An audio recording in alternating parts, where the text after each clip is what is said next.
Hospital నుంచి bandage వేసుకుని ఫ్లాట్లో ఉన్నా అని అక్కడ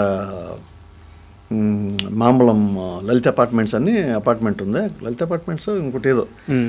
నేను వెంకట అట్లూరి వెంకట అని నా క్లాస్మేట్ వాడు ఇన్స్టిట్యూట్లో. సరే అంటే వెంకట్ని అడిగినట్టున్నాడు. వెంకట్ని అడిగితే అప్పుడు అది మీరు చెప్పిందే, వచ్చి ఫ్లాట్కి వచ్చి బిస్కెట్స్ అండ్ యాపిల్స్ ఇంకా అయ్యో గ్రేప్స్ అయ్యి ఉన్నట్టున్నాయి అన్నీ తీసుకొచ్చి ఏంటి ఎలా జరిగింది ఇది అన్నాడు. సరే చెప్పాను. చెప్పిన తర్వాత నేను ఊటీ షూటింగ్ వెళ్తున్నా, వచ్చిన తర్వాత మళ్ళీ వస్తాం మళ్ళీ అన్నాడు. ఫోన్స్ లేవు కదండి. అంతే కదా సార్. మళ్ళీ వచ్చి కలుస్తాను ఇది అన్నాడు. అది ఎప్పటికీ నేను మర్చిపోనండి ఇలాంటివి. అంటే ఈ క్వశ్చన్ ఎందుకు అడిగానంటే సార్, అలీ గారంట ఇండస్ట్రీలో ఎవరైతే ఇబ్బందుల్లో ఉంటారో, ఎవరైతే పడిపోతారో ముందు వాళ్ళ దగ్గరికి వెళ్తారంట. ఓకే.